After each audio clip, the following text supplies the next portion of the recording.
I'm Patrick Gallino, and let's queer up gay culture. Brazil's Madam Beja sparks buzz with queer storylines and viral garden hookup scene on HBO Max.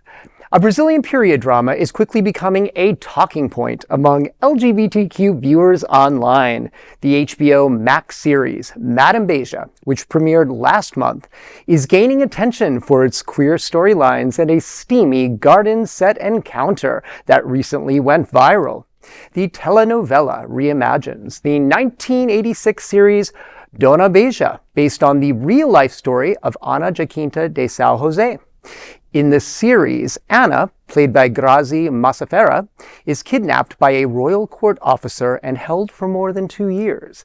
After escaping and returning to her hometown of Araxá, she finds her fiancé married to another woman and faces judgment from conservative society. Determined to reclaim her independence, Ana reinvents herself as Madam Beja and opens the upscale brothel Chácara do Jatobá. Running alongside her story is Fortunato, played by João Villa, a young man from a powerful family who struggles with his sexuality while preparing for an arranged marriage. His storyline drew major online attention after a recent episode showed him finally acting on his feelings. The series also includes other queer characters, including a trans confidante and a same-sex romance involving Madam Beja herself.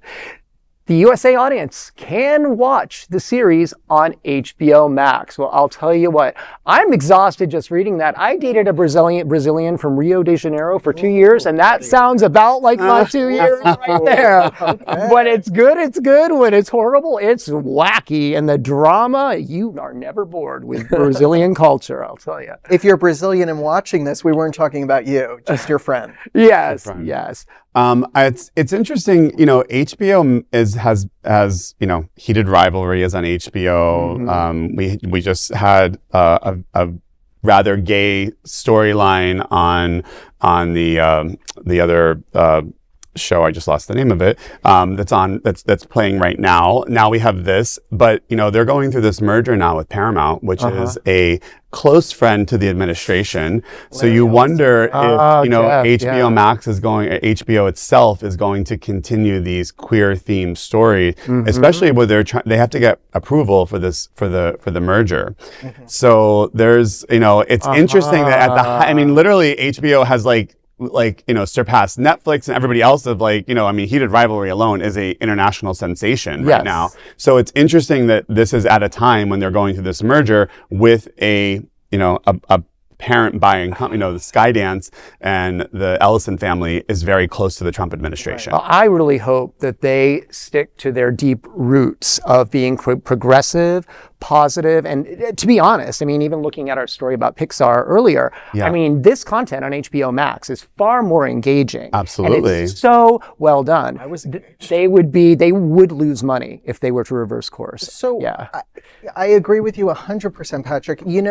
What I understand about how these things get picked up on HBO Max, on Netflix, on Amazon Prime, is that this is probably, and it's above my pay grade to do any research, I've said that before, so I'm just conjecturing here that this is actually a local show that is made for the Brazilian audience in Brazil. So I believe that HBO is working as the distributor and the platform. So I don't think that it's being made specifically for HBO. HBO purchased the rights to air it on their platforms.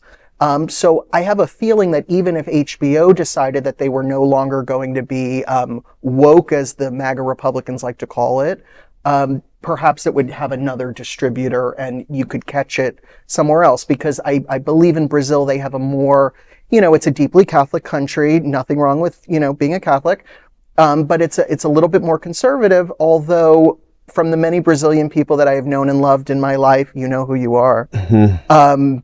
I know that Brazil does have quite a very strong queer culture, and I don't think what we heard about today is necessarily going to be groundbreaking for them. I don't think that this is the first time that audiences in Brazil have been exposed to queer culture. Maybe in the United States, we're taking a few steps backward, but in Brazil, they're accustomed to it. So they might lose distribution in the United States. It'll hopefully get picked up by somebody else if HBO can't run with this anymore.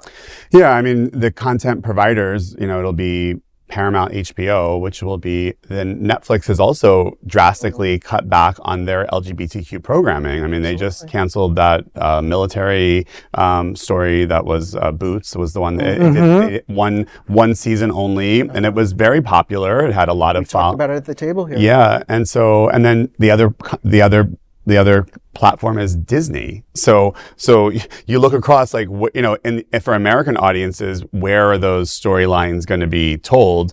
It could be a big change with this merger. Well, the good news is, gentlemen, we've already confirmed on this show tonight that we all three have passports and we can all be on a direct flight and to some of Rio us have de a Janeiro. VPN, so we can watch things overseas. I did. Yes. It was a free trial, viewers. It was All right, and I did not renew the free trial.